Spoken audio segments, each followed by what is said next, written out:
토질 및 기초 과목에 대해서 한번 알아보도록 하겠습니다.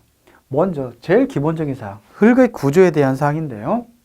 흙은 비점성토, 점착력이 없는 거죠. 끈적끈적한 성질이 없는 것을 우리가 사질토, 그냥 모래 또는 자갈을 사질토, 그리고 점성토는 그 진흙 있죠? 뭐 그냥 쉽게 생각해서 그것을 우리가 점성토라고 합니다. 그럼 사질토는 단립 구조하고 봉소 구조, 그래서 벌집 구조라고도 합니다.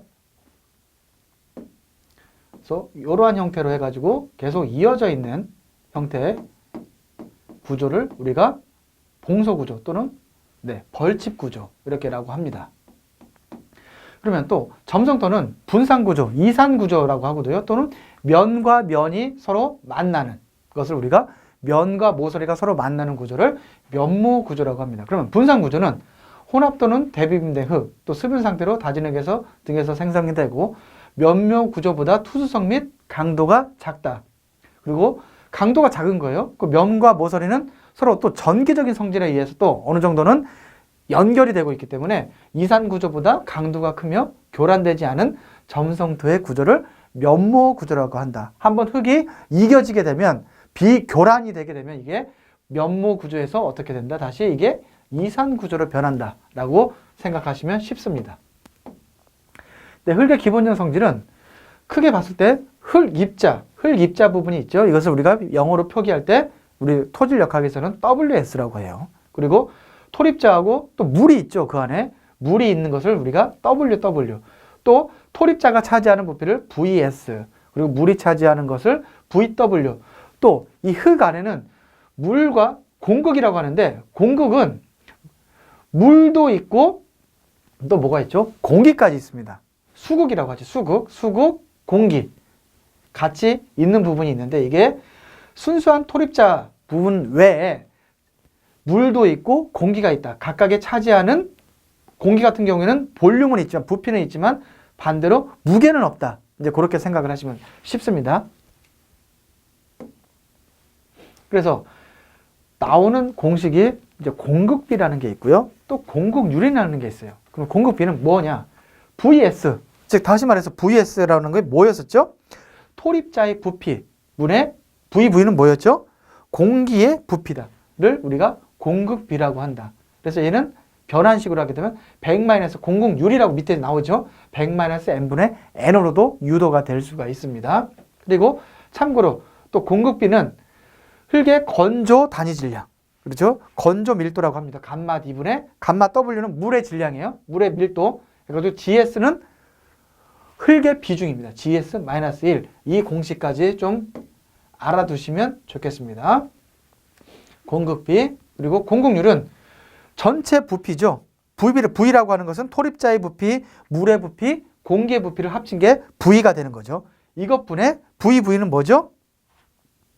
VV는 물의 부피 더하기 공기의 부피를 합친 것을 VV다. 그래서 V분의 VV 곱하기 100을 우리가 공극률 N이라고 한다. 또 N은 위의 식처럼 반대로 1 플러스 2분의 2 곱하기 100으로 유도가 될 수도 있다. 그래서 알아두시고요. 또 함수비는 항상 토립자의 무게분의 물의 무게를 우리가 함수비라고 하죠. 이거는 목재의 함수비, 목재의 뭐죠? 함수율을 구할 때도 마찬가지고, 골재의 함수비 또는 함수율을 구할 때도 마찬가지죠. 그래서 이렇게 하는 게, 구할 수 있는 게 함수비다. 또 참고로 포화도라는 것도 있을 수가 있어. 포화도라는 부분이 있는데, 다시 말해서 VV는 뭐가 되는 거죠? 물의 부피 VW 더하기 VA가 되는 거죠. 공기의 부피를 우리가 VV라고 했죠. 그래서 VV분의 VW는 뭐라고요? 물의 부피, 즉 공극, 뭐죠? 물의 부피와 공기의 부피를 합친 게 VV분의 물과 공기의 그 최적 중에서 또 물이 차지하는 최적을 우리가 뭐라고 한다? 포화도라고 한다. 또 밀도, 수분 밀도를 구하는 공식. 일단 기본적으로 감마 T, 이 앞에 부분은 좀 알아두시기 바랍니다. 즉 흙의 수분 밀도는 부피분의 질량이에요. 단순하게 순수한 해당되는 흙이 차지하고 있는 부피분의 흙이 차지하고 있는 흙의 질량을 뭐라고? 수분 밀도라고 한다. V분의 W라고 한다. 건조 밀도는 V분의 W, 흙입자가 차지하고 있는 물의 무게가 빠지게 되는 거죠. 그게 건조 밀도다. 포화 밀도는 V분의 W 세츄레이트 해서 1 플러스 2분의 GS 더하기 2의 감마 W, 물의 밀도 값이다. 얘는 1.0이라 0이 되는 거죠. 수중 밀도는 V분의 W 서브다. 얘는 1 플러스 2분의 GS-1의 감마 W다. 그래서 이 수중 밀도에 대한 부분하고 포화 밀도에 대한 이 공식들은 좀 알아두시기 바랍니다.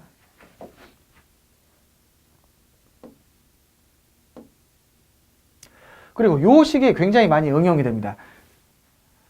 S 곱하기 2는 W분의 W 곱하기 GS 해서 W는 다시 뭐 했었죠? 함수비였었죠. 함수비. 흙의 함수비, 그리고 흙의 비중, 그리고 S는 뭐 했었죠? 네, S는 포화도, 그리고 E는 뭐 했었죠? E는 공급비 해서 이 식에 대한 부분도 좀 잘 알아두시기 바라겠습니다. 이 수축한계에 대한 부분도 공식도 수축한계 SL도 가끔씩 출제가 되는데 더 중요한 부분이 네, 이 공식이다. 그리고 상대밀도에 대한 이 공식도 또 나오죠. Emax라는 건 뭐겠어요? E라는 값이 뭐였었죠? 공급비, 최대 공급비 빼기 최소 공급비분의 최대 공급비, Emax 마이너스 공급비를 우리가 뭐라고 한다? 상대밀도라고 한다. 그리고 상대밀도는 또 건조밀도 값에 따라서도 구할 수가 있다. 그래서 이 두 가지 공식 있죠? 이거는 암기를 하셔야 돼요. 어차피 암기를 하셔가지고 이 부분에 대한 것도 출제가 다른 부분하고도 응용이 되고 있기 때문에 좀 알아두시기 바랍니다.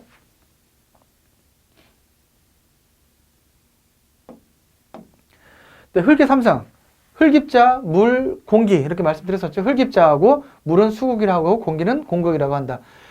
수국과 공극을 또 다른 말로는 합쳐서 이것을 간극이라고 한다. 해서 흙의 압축성에 대해 압축성과 연계가 된다라는 부분이고, 다짐은 외력을 가해서 흙 속에 공기, 즉 공극만을 순간적으로 빼주는 것을 우리가 다짐이라고 하고, 또 흙에는 또 물도 있죠. 간극이 있으니까. 그래서 물을 시간 의존적으로 천천히, 물은 한 번에 빠지지가 않습니다. 그래서 시간 의존적으로 천천히 빼내는 것을 장기적으로 하는 것을 우리가 암밀이라고 한다. 또 흙의 연경도라고 합니다. 컨시던시 지수 또는 흙의 에터버그 한계, 연경도라고 하는데, 함수비에 따라서 흙의 최적 변화가 이러한 그래프를 그리죠. 그래서 일정한 반고체 상태하고 고체 상태와의 경계를 우리가 수축 한계라고 하고요. 또 소성 상태에서 반고체 상태와의 경계를 소성 한계, 그리고 액성 상태하고 소성 상태의 경계를 우리가 액성 한계라고 합니다. 그래서 함수비와 최적바의 이러한 관계를 흙의 연경도라고 한다. 네, 다른 말로 또 에터버그 한계라고 했었죠. 그래서 액성 한계, 소성 한계, 수축 한계가 있고, 그리고 소성지수에 대해서는 우리가 PI라고도 하죠. 소성지수는 지금 이게 PI입니다. PI, 소성지수 PI. 그래서 액성 한계 빼기 소성 한계. 그리고 액성지수는 이것도 마찬가지 PI가 되는 거죠. PI 소성지수분의 자연상태 함수비 빼기 PL이 뭐였었죠? 소성 한계, 플라스틱 리미트, 그리고 수축지수 PL-SL, 그리고 유동지수, 이러한 공식이 있고, 요 소성지수하고 액성지수, 이 수축지수는 상호간에 굉장히 큰 연관관계가 많이 있죠. 또 참고로 우리 흙기 자체가 얼만큼 예민한가라는 부분을, 또 활성도라는 부분이 있어요. 보시면 활성도가 클수록 공학적으로 갑자기 흙은 예를 들어서 뭐죠? 성분에 따라서 너무 조금 함수비라든지 어떤 성분이 변함에 따라서 급격하게 변화가 되면은 우리 공학적으로 굉장히 불합리하게 됩니다. 토질 역학 집안 공학적으로 상당히 불안정한 상태가 되는 거예요. 우리가 쉽게 예측을 하고 해야 되는데, 물론 예측은 할 수 있겠지만 그러한 부분을 안정화시키는 데 있어서는 공사비라든지 다른 부분적으로 비용적으로 굉장히 큰 상승 요인이 되기 때문에 활성도가 큰 흙을 뭐라고요? 공학적으로 불안정한 상태가 됩니다. 그럼 활성도라고 하는 것은 뭐냐? 2 마이크로미터 이하의 점토 함유율 분해 PI가 뭐였었죠? 네, 소성지수였죠? 소성지수. 그래서 요게 어떻게 활성도에 따라서 카올리나이트냐 또는 일라이트냐 몬모릴로나이트 해서 활성도가 제일 큰 우리 광물이 뭐가 있죠? 네, 몬모릴로나이트다라고 생각하시면 되겠습니다.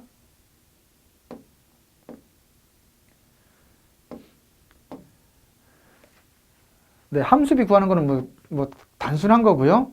네, 그리고 네, 상대 밀도값에서 구하는 상대 밀도값을 알려고 하면 감마 T, 감마 D를 알아야 이 값을 구할 수가 있는 거죠. 이 값은 기본적인 공식 자체가 감마 D분의 감마 W GS-1이라는 공식도 알아야 된다고 제가 그 본문상에서 그냥 중요하다는 표시해놨었죠. 이 공식 좀 알고 가셔야 최종 이 상대 밀도 값을 구할 수가 있는 거죠. 그래서 이 부분은 상당히 문제 자체가 좀 많이 꼬아져 있는 문제죠. 이 문제 같은 경우에는 우리 2차 시험에 우리 필답형에서도 충분히 출제가 될 수 있는 문제가 되겠습니다. 네, 이 부분 한번 보시고요. 또 연경도에 대한 사항.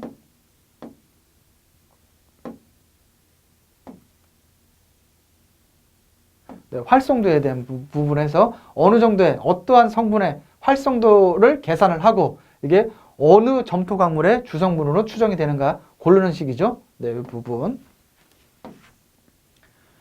네, 해서 네, 간극비 구하는 거죠. 또 간극비라고 하는 것은 최종적으로 뭐죠? VS분의 VV인데 그럼 VV라고 하는 건 다시 V-VS인데 여기에 문제 자체 지문에서 안 나와 있죠. 그러면 결론은 뭐냐면 다른 공식에 대한 부분을 기본적으로 알고 있어야지 이 최종 이 공식 하나만 알고 있다고 해가지고 우리가 문제 자체를 풀이할 수가 없는 거죠. 그래서 이런 다른 공식까지 같이 연계되는 부분이 이 토질역학에서는 자주 출제가 되고 있다. 그리고 1차 시험뿐만이 아니라 우리 토질역학은요.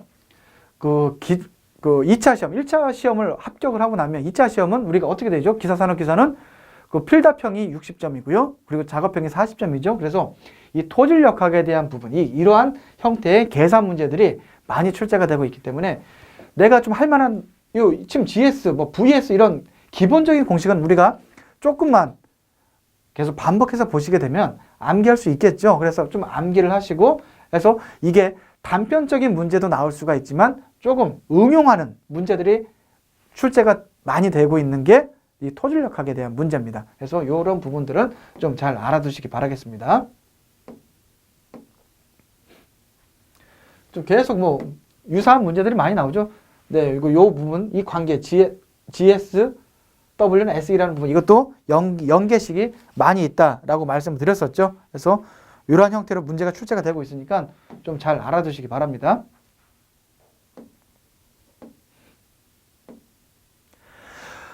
네, 또 두 번째 흙의 분류 한번 보겠습니다. 흙의 분류는 입도에 의한 분류하고 콘시스턴시에 의한 분류, 또 입도하고 콘시스턴시를 합친 분류가 있는데 일반적으로는 입경, 이게 체가름 시험입니다. 체분석법하고 또 통일분류법, 그리고 아시터 분류법이라고 해서 우리 건설재료 기사 또는 산업기사에서는 시험이 되고 있고요. 이렇게 특히 다시 말해서 체분석법, 그리고 통일분류법, 아시터 분류법에 대해서 한번 알아보도록 하겠습니다. 입경 가적 곡선은 대체적으로 이러한 형태로 나오는데 체분석을 하게 되면 우리가 이제 알아주셔야 될 주요 입경들이 있어요. D10이라는 게 있고요. D30, D60이라는 게 있죠. 그럼 D10은 뭐냐? 통과 중량 백분율이 10%에 해당되는 입경을 찾아가는 겁니다. 10%에 해당되는 입경을 찾게 되면 이게 사이즈가 나오겠죠. 몇 미리. 그래서 D30, D60 이런 형태로 할게 이게 주요 입경이 됩니다. 주요 입경 중에서 또 D10을 우리가 특히 유효 입경이라고 합니다. 유효 입경. 또 참고로 또 풀어서 그냥 말로 나오는 문제 중에서 이 입경 가적 곡선을 통해서 A하고 B가 있잖아요. 그럼 A하고 B는 A는 입도 분포가 가능한 이렇게 완만하게 넓게 분포하고 있어야 됩니다. 이게 대소립이 그러니까 크고 큰 입자와 작은 입자가 골고루 섞인 형태가 이렇게 완만하게 나옵니다. 근데 입도 상태가 불량하게 되면 이렇게 기울기가 급격하게 되는 거죠. 그러니까 요 사항 한번 알아두시고요. 네, 또 입경이 양호하냐 불량하느냐 또 참고하는 부분이 균등계수와 또 공률계수라는 게 있어요. 균등계수는 이 D10분의 위에서 나온 주요 입경이 있죠? 주요 입경 D10분의 D60분의 D60하고 공률계수는 D10 곱하기 D60분의 D30의 제곱. 이 각각에 대한 공식이 있죠. 요거에 따라서 자갈은 4 이상 요 범위도 좀 알아두셔야 되겠고요. 그리고 공률계수는 일반적으로 그냥 1에서 3 사이입니다. 이거 두 개를 다 만족해야 되지, 만족을 해야 입도 상태가 양호한 조건이 되는 겁니다. 균등계수, 공률계수 두 개를 다 충족을 시켜야 된다라는 부분 알아두시기 바라겠습니다. 근데 비중계 분석법은 뭐 이거는 넘어가고요. 이제 통일분류법. 통일분류법 이건 이제 산업계사에서는 뭐 GW는 어떠한 형태의 예를 들어서 표기냐 뭐냐면 이거는 자갈이면서 입도가 양호한 거다. 그럼 어떻게 분류를 하냐면요. 통일분류법은 일단 우리가 조립토, 입자가 큰 거와 입자가 작은 세립토로 분류를 할 수가 있습니다. 그럼 조립토에는 제일 문자를 그레이블, 자갈, 그리고 샌드 그래서 G와 S를 우리가 조립토라고 하고요. 얘는 어떻게 구분하느냐? 조립토는 밑에 나와 있죠. 0.08mm체 통과량이 50% 이하이냐 이상이냐에 따라서 조립토와 세립토로 구분을 하고요. 두 번째, G하고 S로 이렇게 구분이 됐었죠. 다음,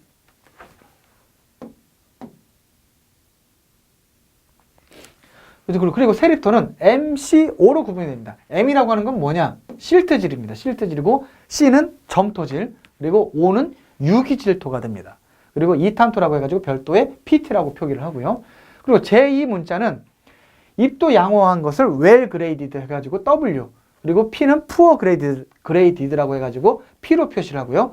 양입도라고 하는 건 뭐냐? 균등계수와 공률계수 두 가지를 동시에 만족시키는 거고, 불량입도는 균등계수와 공률계수 기준을 둘 중에 하나라도 불만족하게 되면은 어떻게? 입도 불량이 되는 거고요. M하고 C는 또 실트질 성분이냐 아니면은 점토질 성분이냐 이렇게 해서 표기가 되는 거고요.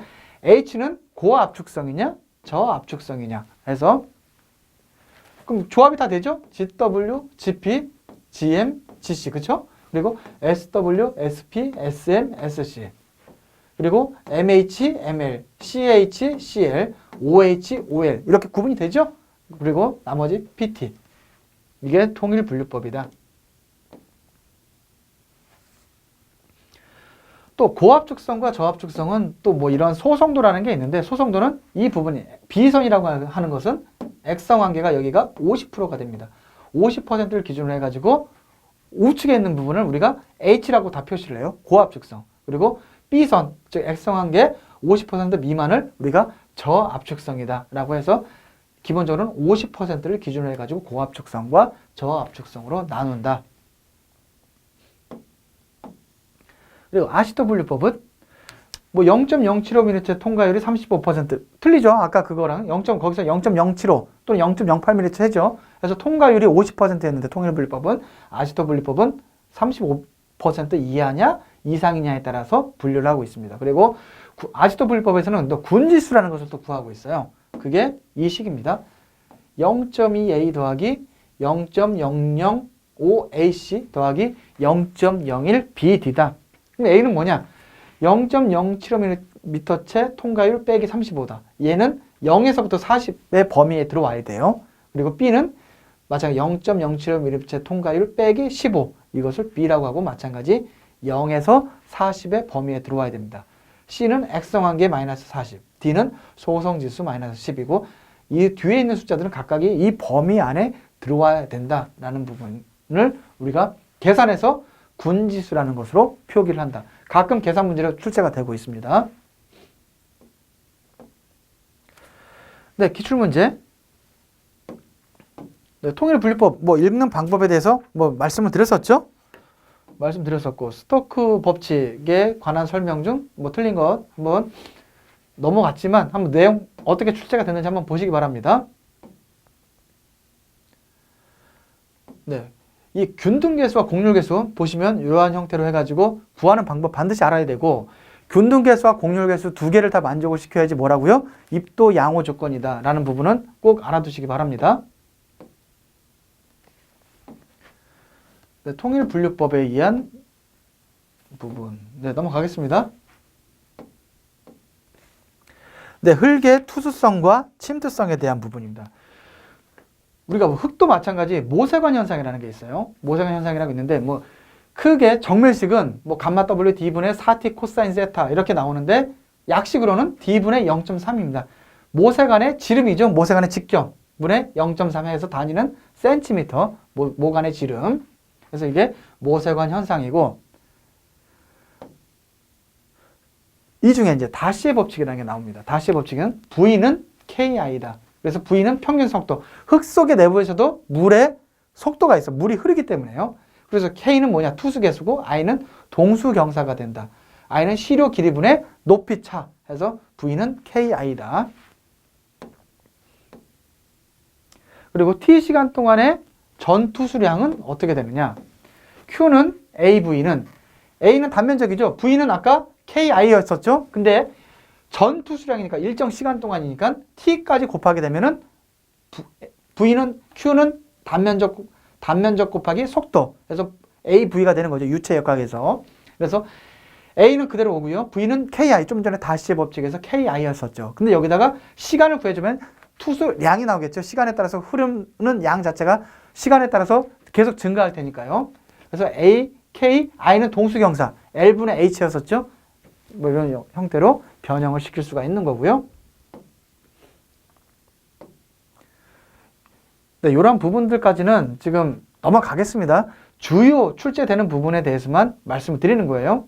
그리고 C, K 투수 개수에 대한 입경을 참고적으로 구할 수 있는 공식이 있어요. 유효 입경에 따라서. 이게 K는 C 곱하기 D10의 자승입니다. 이 문제도 가끔씩 출제가 되고 있어요. C 값은 주어집니다. 문제에서는요.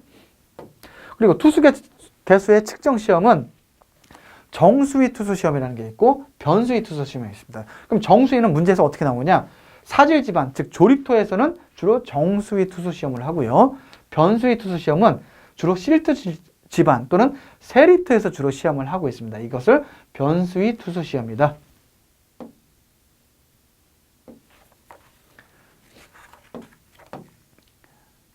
네, 다음에 이제 유선망이라는 게 나오죠. 유선망은 뭐 요 내용이 제일 많이 나옵니다.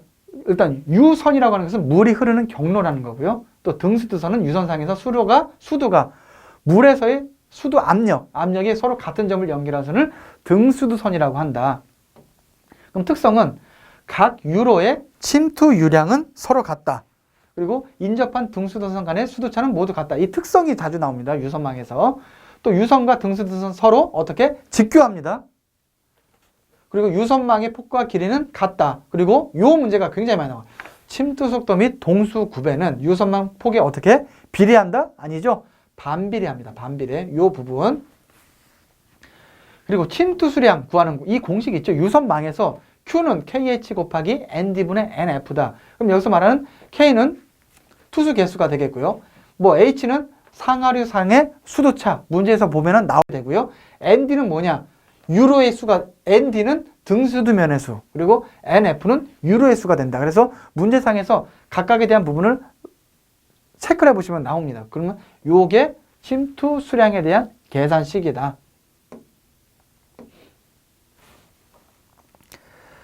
네, 다음 이제 분사현상 한번 볼게요. 분사현상.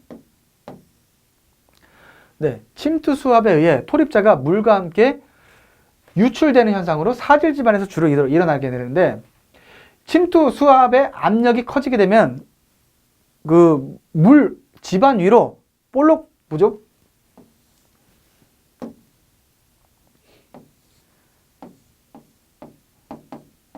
이렇게 압력차가 있어요. 그러면 이러한 형태로 물에 뭐죠? 압력이 발생을 하게 되는데, 이 집안에서 견딜 수 있는 힘보다 이 분사에 의한 물의 압력이 커지게 되면 어떻게? 물과 함께 이렇게 모래가 유출되는 현상이 발생을 하게 됩니다. 이것을 우리가 분사 현상인데, 분사 현상에 의해 안정하냐 그렇지 못하느냐를 계산을 통해서 우리가 확인할 수가 있어요. 안전율이죠. FS는 I분의 IC인데 L분의 H 분의 1 플러스 2분의 GS 마이너스 1인데, 여기서 1 플러스 2분의 GS-1을 우리가 한계 동수 경사라고 합니다. 그래서 이게 얼마 이상? 1 이상이 되면 1 이상의 즉 위에 뭐죠? 한계 동수 경사 값이 밑에 있는 값보다 크게 되면은 분사 현상에 대해서 어떻다? 침투 수압에 의한 이 분사 현상에 대해서 안전하다라고 볼 수가 있는 거죠.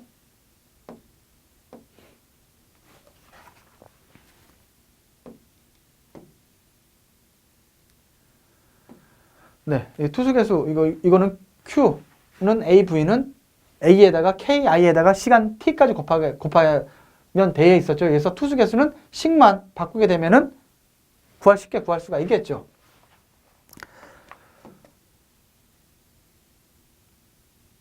네, 말로 나오는 부분 한번 보시고요. 요 부분.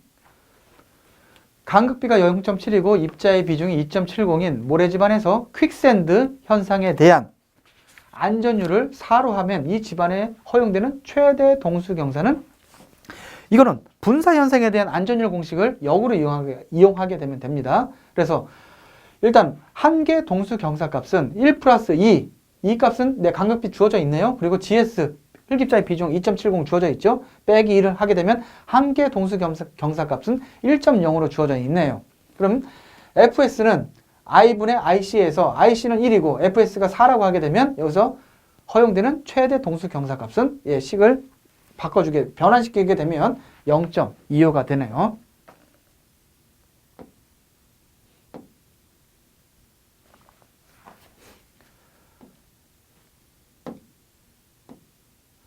네, 이 한계 동수 경사 값은 뭐 보시고 IC 한계 동수 값은 1 플러스 2분의 GS-1이었고 뭐 이 나머지 부분들은 다 응용하는 식이죠.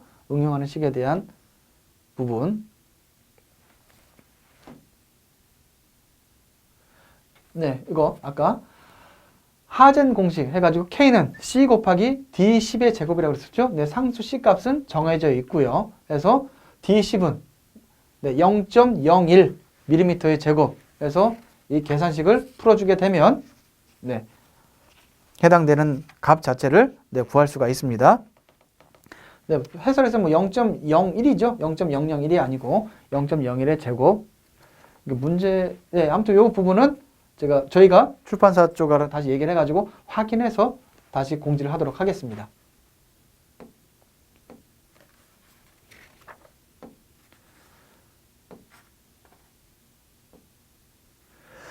네, 다음 유효응력과 지중응력입니다. 유효응력과 지중응력. 유효응력이라고 하는 것은 뭐냐? 단위 면적당 토립자 상호 간의 접촉점에 작용하는 압력으로 순수한 토립자가 부담하는 압력을 유효응력이라 한다. 그리고 간극수압은 단위 면적당 간극수, 즉 물이 부담하는 압력으로 중립응력이라고 하고요. 전응력은 시그마는 시그마 다시 플러스 U인데, 즉 우리 이러한 이론적인 부분, 시그마 다시는 시그마 마이너스 U 이 식을 알고 계시면 됩니다. 그리고 나서 계속 해설을 해드릴게요. 주요 문제사항 자체는 뭐 그렇고 이 부분은 한번 문제풀이를 하면서 한번 해설을 드리도록 하고요. 또 지중응력 자체는 집중하중에 어떠한 집안에 집중하중이 발생을 하게 되면 이게 그대로 연결이 되는 게 아니고 분산을 하게 돼 있죠. 밑으로 분산을 하게 됩니다. 그래서 집중하중에 의한 응력 증가는 어떻게? B 플러스 G분의 L 플러스 G분의 곱하기 분의 Q다 해서 이러한 부분도 문제가 있는데 한번 이 사항도 문제가 나오게 되면 한번 살펴보도록 하겠습니다. 그리고 단순한 문제, 단순 암기사항이에요. 단순 암기사항 문제인데 네, 점성 기초 집안에 대한 접자 분포를 해가지고 이 유형들 있죠. 점성토 위에 있는 기초냐 그리고 사질토에 있는 기초냐에 따라서 이게 강성 기초냐 힘성 기초냐에 따라서 이 그림 형태 있죠.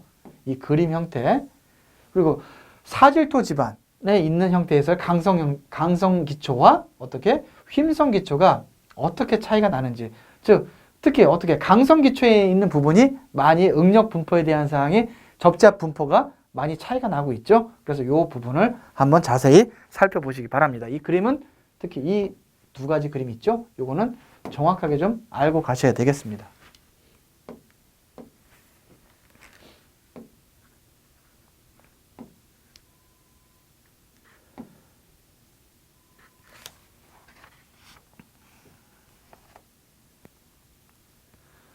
그 보기 문제 어떤 거를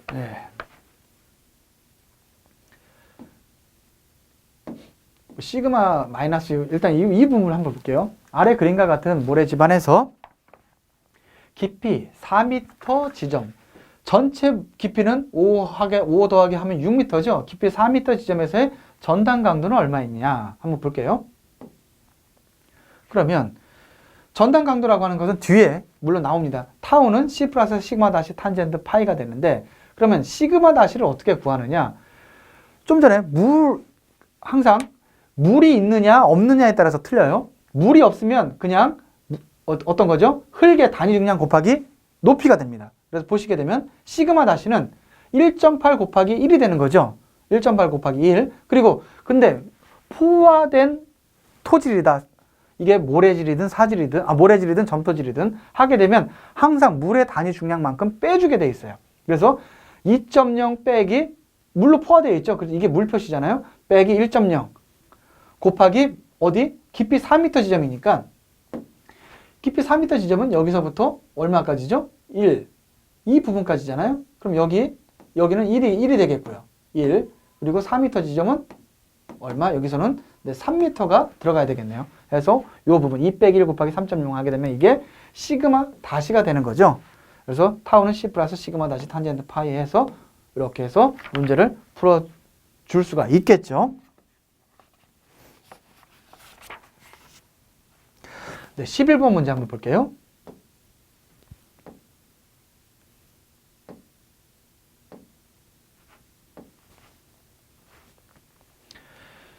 이것도 마찬가지.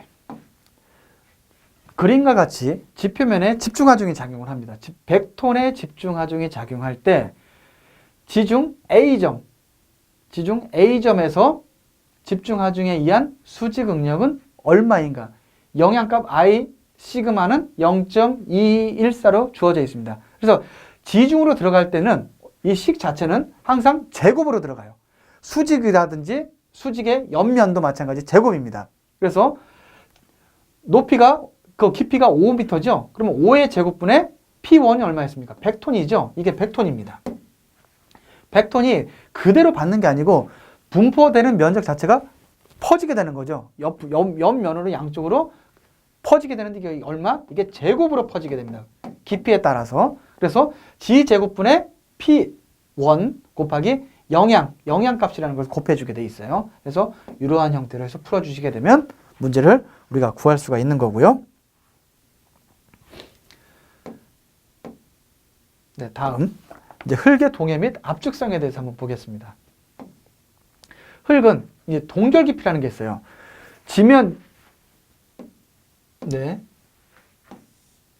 이게 지면입니다. 지면에서부터 깊어지면 깊어질수록 온도값 자체는 어떻게 지열에 의해서 높아지죠. 즉 동결 깊이는 위에서부터 측정을 하게 되는 겁니다. 위에서부터. 그렇죠? 여기까지 예를 들어서 언다. 이 부분까지 언다. 흙에 얼 수가 있다 하게 되면 이 부분을 C 루트 F에 의해 가지고 동결 깊이라고 합니다. 그리고 이제 동상 현상은 뭐냐? 흙이 동상 작용을 받으면 아이스렌즈 밑에 볼게요. 네, 아이스렌즈가 형성되고 함수비는 증가하게 됩니다. 그러면 이 아이스렌즈가 모이게 되면은 흙이 자체가 부풀어 오르게 되죠. 이것을 우리가 프로스트 히브 또는 동상이라고 합니다. 그래서 가장 동상 현상이 큰 우리가 토질은 뭐라고 하느냐?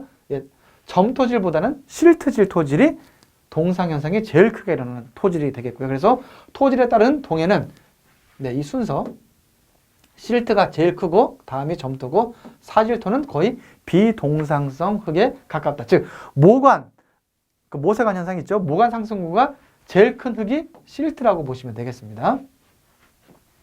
네, 그래서 동상의 발생 원인 보시게 되면 모관고가 높은 흙, 그리고 제일 크죠. 이게 실뜨질 흙입니다. 그리고 지하수 위의 존재. 그리고 0도씨 이하의 온도 지속 시간이다 해서 동결 심도에 따라서 어떻게 변하는지, 그리고 동상 방지 대책 한번 살펴보시고요. 예, 다음 흙의 압축성에 대한 부분 한번 보겠습니다. 흙의 압축성.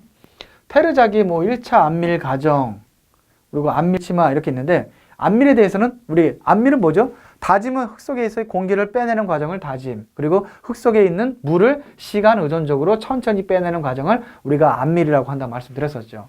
그러면 안밀은 또 크게 1차 안밀과 2차 안밀을 구분을 합니다.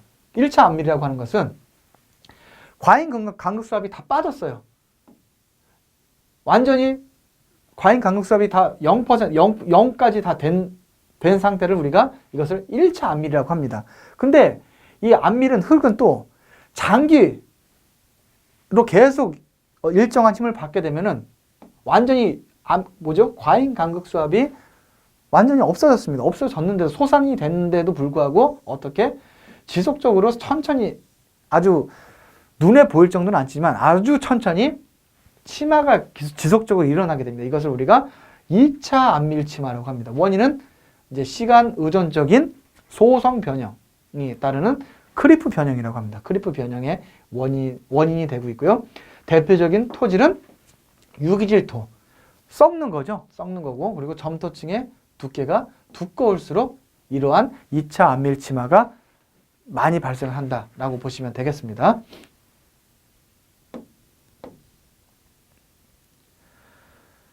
네, 이러한 흙입자의 높이, 이 부분은 넘어갈게요. 많이 나오는 부분만 위주로 해서 제가 간단하게 말씀드리도록 하겠습니다. 우리가 압축 지수에 대한 부분, 요 CC 있죠? 로그 P1분의 로그 P2분의 E1-E2, 이 압축 지수에 대한 이 공식하고, 제가 지금 공식 유도에 대한 부분은 전부 다 생략을 합니다.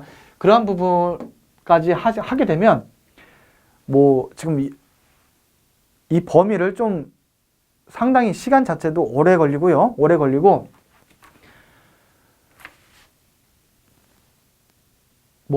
해서 이러한 부분들은 제가 넘어가겠습니다. 관심 있으신 분들은 저도 자주 보는 책이 우리 김상규 교수님의 그 토질역학입니다. 저도 학교 다닐 때 배웠던 책이 그 토질역학 가지고 지금도 공부를 하고 있기 때문에 관련되는 학교 다녔던 책이라든지 그런 거 한번 보시고, 우리 이 본 시험에서는 그 시험에 합격하기 위한 과정이죠. 합격하기 위한 것을 목표로 하기 때문에 주로 이제 출제되는 공식 위주로 해서 간단하게 말씀드리고 하고 있는 겁니다. 공식 유도는 안 하고 있습니다. 그리고 최종 안밀 치마량 공식입니다. 델타 H. 네, 요에 대한 공식 좀 알아두시고요. 그럼 MV라는 게 또 나오죠. 그럼 MV는 뭐냐? 최적 변화 개수죠. 그 결론은 최적 변화 개수, 압축 개수. 좀 암기를 좀 하셔야 될 게 이 압축 개수와 이 최적 변화 개수, 그리고 이 안밀 치마량에 대한 공식인데, 이 안밀 치마량에 대한 공식도 또 뒤에 있는 부분이 많이 나옵니다. 문제 풀게 하게 되면 안밀 개수라는 게 있는데요. 루트 T법이라고 해가지고 루트 T법과 로그 T법이 있어요. 그래서 루트 T법에 대한 것은 T90분의 0.848H제곱이고, 로그 T법은 T50분의 0.197H제곱인데, 문제에서 또 많이 출제가 되는 부분은 또 뭐냐? 이게 양면, 배수가 양쪽으로 돼서 되는 거냐 하는 거하고 한쪽만 배수가 되는 거냐. 그래서 이것을 H로 하느냐, 실제로는 2분의 H로 하느냐에 따라서 시간 차이, 이 시간이 굉장히 많이 차이가 나게 되겠죠. 그래서 T90과 T50에 대한 부분은 용어에 대한 정의 확인해 보시고요. 또 안밀도는 100% 안밀이 최종적인데 이게 얼마나 진행이 됐느냐라고 하는 것도 문제를 풀어 보시면서 한번 확인을 해 보시기 바라겠습니다. 네, 예상 문제 한번 볼게요. 예상 문제. 네, 안밀 치마량에 대한 부분이었죠. 네, 1 플러스 2분의 델타 H는 CC, H 로그 P1분의 P2 해서 기본적으로 대략적인 공식을 좀 아시게 되면 쉽게 풀 수가 있습니다. 그리고 뭐 동상에 대한 성질 있었죠? 동상에 대한 성질. 네. 네. 이 동결 깊이. 요 부분, 요 문제 있죠? 이 동결 깊이. 그래서 G는 C 루트 F인데, 뭐 단순하죠? 뭐 어려운 공식도 물론 있지만, 그 쉬운 이러한 문제들도 많이 있으니까 간단한 공식들. 그러니까 우리가 시험을 합격하기 위한 전략 중에 하나는 내가 집중적으로 잘하는 과목이 있을 겁니다. 내가 토질력학에 자신 있는 분들도 있을 거고 아니면 다른 분야에 자신 있는 부분이 있겠죠. 내가 자신 있는 분야에서 좀 점수 포션을 점수 배점을 높이는 겁니다. 그리고 내가 좀 자신 없는 부분은 조금 약할 수는 있지만 다만 우리 이 기사나 산업기사에서는 뭘 조심하셔야 되죠? 꽈락에 대한 부분은 반드시 조심을 하셔야 됩니다. 꽈락 몇 점이죠?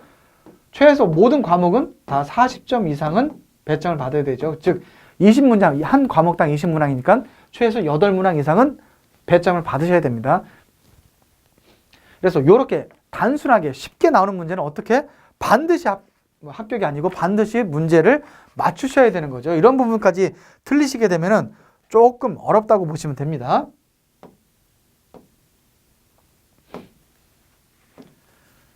네, 7번 문제 한번 볼까요? 포와 점토층의 두께가 6.0m이고 점토층 위와 아래는 모래층이다. 즉 양면 배수가 되는 거겠죠. 위와 아래, 점토층 위와 아래 모래는 배수가 되는 거니까요. 이 점토층의 최종 압밀 침하량의 70%를 일으키는데 걸리는 시간은 며칠인가? 압밀 계수는 CV는 뭐 3.6 곱하기 10의 마이너스 3승, 10의 마이너스 3승 제곱센티미터. 이거 압밀도 70%에 대한 시간 계수 TV는 0.403이다. 그래서 치마 시간, 걸리는 시간이 얼마나 걸릴 거냐 해서 공식은 CV분의 TV 곱하기 H의 제곱입니다. 그럼 CV는 풀어졌죠? 3.6 곱하기 10의 마이너스 3승. 그리고 TV는 얼마?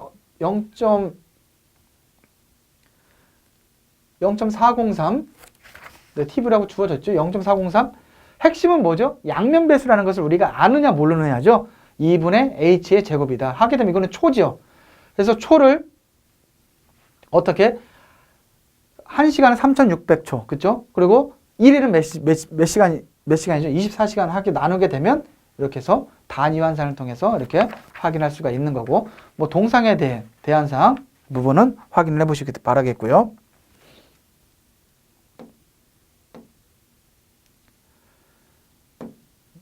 네, 2차 압밀에 대한 사항, 뭐 용어에 대한 사항이고, 지금 제가 11번 문제 동일하게 계속 나오죠. 데라다 공식 G는 C 루트 F다 해서 이런 문제 출제가 잘 되고 있으니까 이렇게 쉽게 나오는 문제하고 이렇게 말로 나오는 문제들 있죠. 이거는 내 본문 있는 내용하고 조금씩 이해를 하시게 되면 이게 뭐가 틀리고 옳구나 라는 부분을 조금만 문제 풀어보시게 되면 알 수가 있을 겁니다. 본인이요. 그래서 이런 부분까지 좀 잘 아시고 넘어가면 되겠습니다.